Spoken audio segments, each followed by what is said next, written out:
आज की कहानी। हनुमान जी के आंखों से अश्रु। भगवान राम जानते थे कि उनकी मृत्यु का समय हो गया है। वह जानते थे कि जो जन्म लेता है उसे मरना ही पड़ता है। यही जीवन चक्र है और मनुष्य देह की सीमा और विवशता भी यही है। उन्होंने कहा, यम को मुझ तक आने दो। बैकुंठ धाम जाने का समय अब आ गया है। मृत्यु के देवता यम स्वयं अयोध्या में घुसने से डरते थे, क्योंकि उनको राम के परम भक्त और उनके महल के मुख्य प्रहरी हनुमान से भय लगता था। उन्हें पता था कि हनुमान जी के रहते यह सब आसान नहीं। भगवान श्री राम इस बात को अच्छी तरह से समझ गए थे कि उनकी मृत्यु को अंजनी पुत्र कभी स्वीकार नहीं कर पाएंगे, और वो रौद्र रूप में आ गए तो समस्त धरती कांप उठेगी। उन्होंने सृष्टि के रचयिता भगवान ब्रह्मा से इस विषय में बात की और अपने मृत्यु के सत्य से अवगत कराने के लिए राम जी ने अपनी अंगूठी को महल के फर्श के एक छेद में से गिरा दिया और हनुमान से इसे खोजकर लाने के लिए कहा। हनुमान ने स्वयं का स्वरूप छोटा करते हुए बिल्कुल भंवरे जैसा आकार बना लिया और अंगूठी को तलाशने के लिए उस छोटे से छेद में प्रवेश कर गए।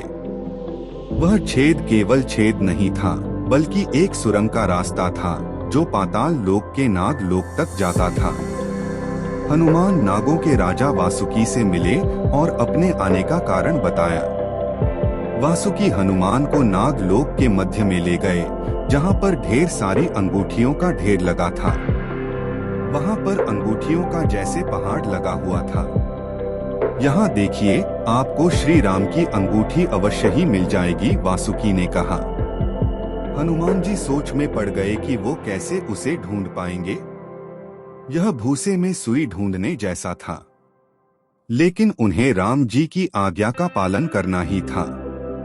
तो राम जी का नाम लेकर उन्होंने अंगूठी को ढूंढना शुरू किया।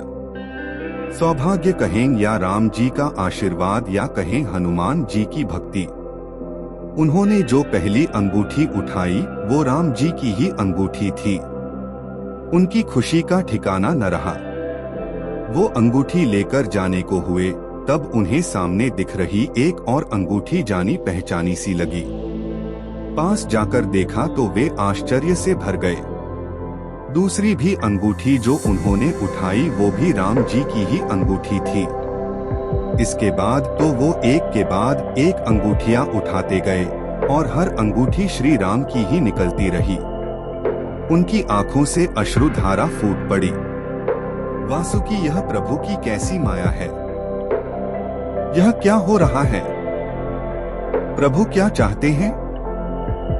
वासुकी मुस्कुराए और बोले, जिस संसार में हम रहते हैं वो सृष्टि व विनाश के चक्र से गुजरती है, जो निश्चित है, जो अवश्यंभावी है। इस संसार के प्रत्येक सृष्टि चक्र को एक कल्प कहा जाता है। हर कल्प के 4 युग या 4 भाग होते हैं। हर बार कल्प के दूसरे युग में अर्थात त्रेता युग में राम अयोध्या में जन्म लेते हैं। एक वानर इस अंगूठी का पीछा करता है, यहाँ आता है और हर बार पृथ्वी पर राम मृत्यु को प्राप्त होते हैं। इसलिए यह सैकड़ों हजारों कल्पों से चली आ रही अंगूठियों का ढेर है। सभी अंगूठियां वास्तविक हैं, सभी श्री राम की ही है। अंगूठियां गिरती रही हैं और इनका ढेर बड़ा होता रहा। भविष्य के रामों की अंगूठियों के लिए भी यहाँ पर्याप्त स्थान है। हनुमान एकदम शांत हो गए और तुरंत समझ गए कि उनका नाग लोक में प्रवेश और अंगूठियों के पर्वत से साक्षात्कार कोई आकस्मिक घटी घटना नहीं थी, बल्कि यह प्रभु राम का उनको समझाने का मार्ग था कि मृत्यु को आने से रोका नहीं जा सकता। राम मृत्यु को प्राप्त होंगे ही, पर राम वापस आएंगे, यह सब फिर दोहराया जाएगा। यही सृष्टि का नियम है। हम सभी बंधे हैं इस नियम से। संसार समाप्त होगा, लेकिन हमेशा की तरह संसार पुनः बनता है और राम भी पुनः जन्म लेंगे। प्रभु राम आएंगे, उन्हें आना ही है, उन्हें आना ही होगा।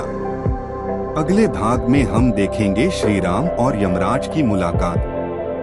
धन्यवाद। स्वस्थ रहिए, मस्त रहिए, सदैव मुस्कुराते रहिए और अपने जीवन के उद्देश्य को समझते हुए उसे पूरा करने में प्रयासरत रहिए व सफल रहिए। इन्हीं शुभकामनाओं के साथ सृष्टिकर्ता का आभार मानते रहिए। पहली बार इस चैनल में आए हों और वीडियो देख रहे हों तो लाइक सब्सक्राइब करके बेल आइकॉन दबा लीजिए ताकि आने वाले वीडियो की नोटिफिकेशन आपको मिल सके, और यदि ऐसा कर चुके हों तो आपको साधुवाद। अंत में इस वीडियो को अपने प्रियजनों को शेयर करना न भूलिए। पुनः आप सभी दिव्यात्माओं को बहुत बहुत धन्यवाद। अपना आशीर्वाद बनाए रखें।